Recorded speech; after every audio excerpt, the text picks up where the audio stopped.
Sebelum nonton, jangan lupa like, subscribe, dan tekan tombol lonceng. Selamat menyaksikan. Halo sahabat Erjon, jumpa lagi bersama saya Ruby Herman dalam Indonesia Investment Forum. Terima kasih buat sahabat Erjon yang telah menyaksikan program Indonesia Investment Forum. Dan seperti biasa, kita akan membahas mengenai properti. Tapi propertinya yang kali ini kita bahas berada di Australia. Kita akan ngobrol-ngobrol lebih jauh lagi bersama ada Ibu Elis Sumarto. Halo Bu Elis, apa kabar? Halo, apa kabar Pak Ruby? Saya kabar baik. Yes, terima kasih. Terima kasih undangannya. Terima kasih buat kesediaannya untuk menyediakan waktu dan juga ngobrol-ngobrol tentang investment khususnya di properti di Australia. Bu Elis Sumarto dari The Whitelist. Nah, bisa diceritakan apa ini The Whitelist? Perkenalkan saya dengan Elis Sumarto. Saya adalah founder dari The Whitelist. Nah, The Whitelist ini adalah property and investment. Kita secara khusus dan spesialis memasarkan properti yang berada di luar negeri, yaitu misalnya seperti di Australia, di UK, ataupun di Amerika. Jadi khusus ini memasarkan properti-properti di Australia, UK, Amerika, tapi memasarkannya di mana? Di Indonesia? Iya, memasarkan di Indonesia. Apa sih keunggulan The Whitelist dibandingkan mungkin yang daripada yang lainnya? Nah sebelumnya saya ceritain sedikit ya Pak Ruby mengenai background The Whitelist. Sebelumnya sekitar 5 tahun yang lalu saya menjual properti di Australia. Nah, yaitu berada di Sydney. Nah, memang banyak orang Indonesia yang saat ini belum mengerti mengenai bagaimana berinvestasi di luar negeri. Nah, khususnya karena saya spesialis di Australia pada saat itu, saya punya passion bagaimana setiap orang yang mau berinvestasi di Australia diberikan edukasi terlebih dahulu. Banyak klien-klien ataupun teman-teman yang sebelumnya berinvestasi di Australia, nah ternyata mereka itu investasi karena emosional, banyak yang emosional. Nah jadinya mereka itu kurang lebih tidak tahu mengenai bagaimana cara berinvestasi di sana, bagaimana kebijakan pemerintah, bagaimana hukum yang berlaku di Australia dalam hal berinvestasi di properti. Nah, kemudian daripada itu, akhirnya saya setelah keluar dari perusahaan saya yang sebelumnya, akhirnya saya mendirikan The Whitelist ini. Nah, memang The Whitelist ini memang kita menjual properti di luar, tetapi kita mau mengutamakan relationship dengan klien-klien kita, Pak Ruby. Kenapa? Karena kita pengen supaya klien-klien pada saat mereka berinvestasi di luar, mereka sudah tahu sebelumnya mengenai kebijakan apa. Kemudian misalnya bagaimana cara berinvestasi, kemudian bagaimana mendapatkan financing. Karena setiap klien yang berinvestasi di Australia pada saat itu memang kebanyakan menggunakan financing dibandingkan membayar cash. Kurang lebih sekitar 90%. Seperti itu. Nah, oleh karena itu kita tidak menyarankan kita punya klien, apalagi terutama mereka yang baru pertama kali membeli properti di Australia, untuk mereka membeli tanpa mereka tahu sebenarnya bagaimana persyaratan, requirement, atau tantangan-tantangan dalam berinvestasi di luar negeri.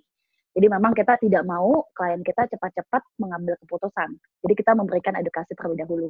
Mungkin kalau misalnya banyak klien-klien saya pada bingung, loh kok Bu Elis tidak langsung menawarkan saya project, malahan saya diajarin nih mengenai policy dan lain-lain. Nah mungkin itu bedanya Pak Ruby.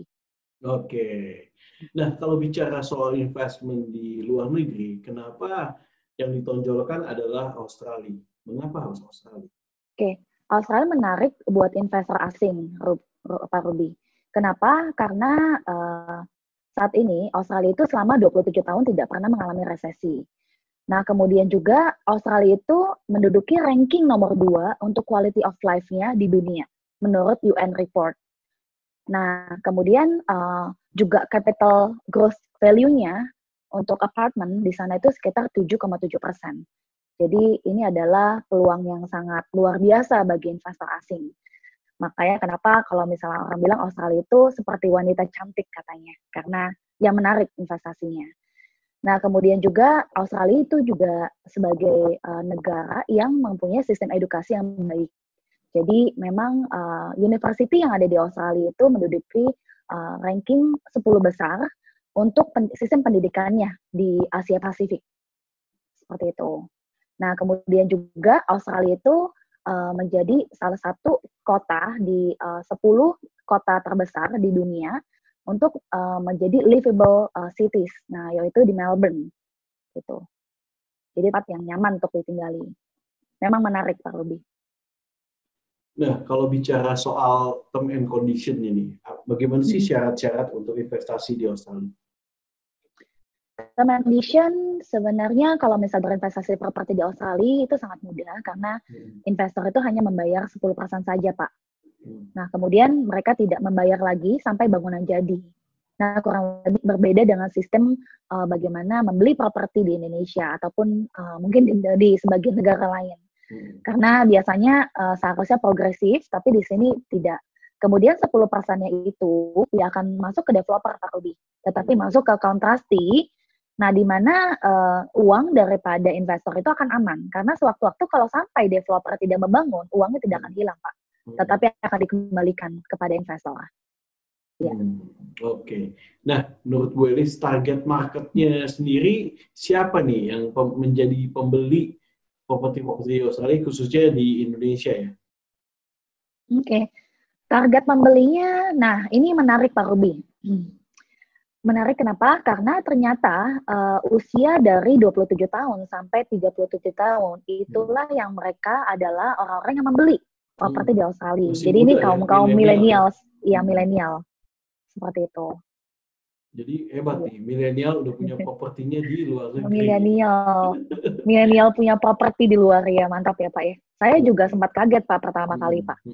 Saya sempat waktu pertama kali saya menjual, saya tanya sama mereka, kenapa Bapak berinvestasi Pak? Padahal Bapak belum menikah atau Bapak juga anaknya masih baby gitu kan? Kenapa sudah berinvestasi? Karena mindset saya pada saat itu 5 tahun yang lalu, mindset saya mengatakan bahwa kalau misal orang berinvestasi di luar pasti untuk anaknya sekolah. Nah, kalau anaknya udah SMA, baru mereka investasi. Nah, majority seperti itu, Pak. Tetapi ternyata sekarang zaman sudah berubah, Pak. Anak-anak usia muda yang membeli.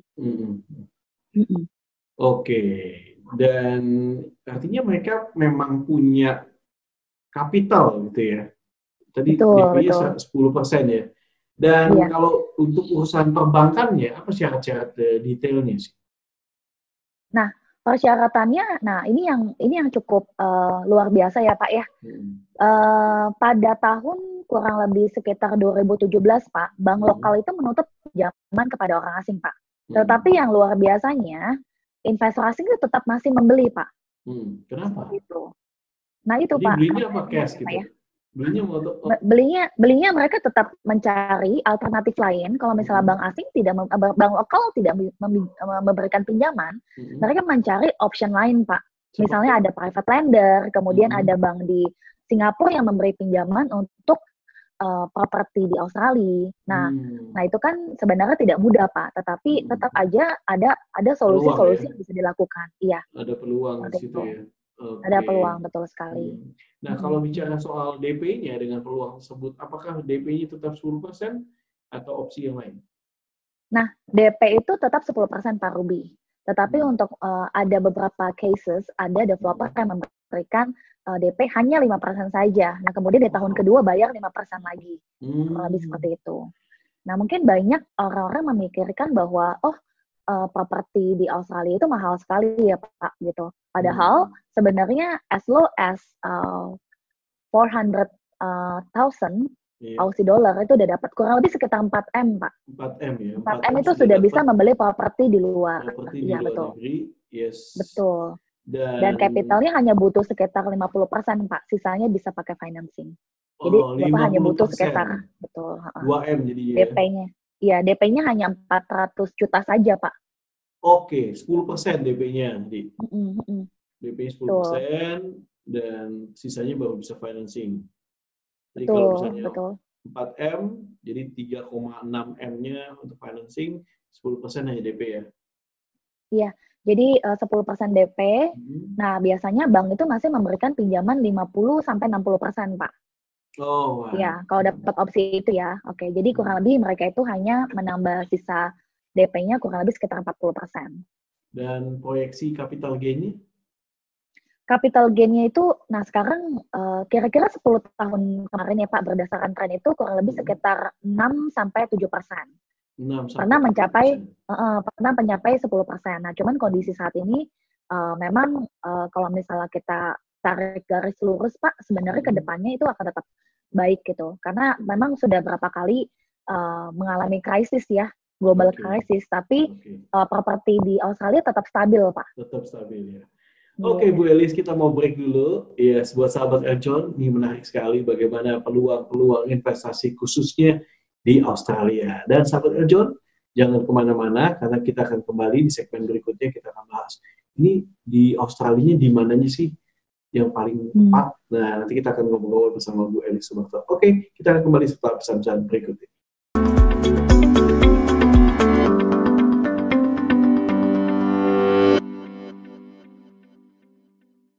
Halo sahabat Eljon, jangan lupa klik tombol like-nya ya,